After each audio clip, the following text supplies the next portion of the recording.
Hello guys, welcome to our YouTube channel, and today we are going to learn how to log into our Calicut University's account. So let's get started. So to log into your Calicut University's account, what you can do is just simply open up your browser. After opening up your browser, in search bar you can search for Calicut University login.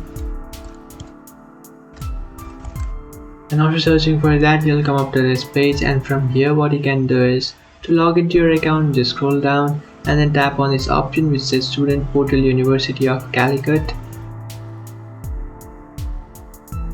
And now you can log into your account. So to log into your account, what you can do is just scroll down, and in the right side of your screen you can find these options where you have to enter your email address and password. So simply enter your account's email address and password. After entering your account's email address and password, now what you can do is just tap on sign in. After entering your account's email address and password, now what you can do is just tap on login, and after tapping on login, you'll successfully log into your account. But if you have forgotten your account's password, then what you can do is just simply tap on forgot password.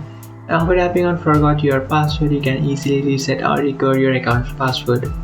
So after recovering your account's password, what you can do is just tap on password, and then after recovering your account's password, what you can do is just come back to this login page and then enter the new password that you have created and then tap on login. And after tapping on login, you'll successfully log into your account. So that's it guys, this is how to log into your Calicut University account. If you find this video helpful, don't forget to like and subscribe to our channel. If you have any doubts, feel free to comment below. Thanks for watching.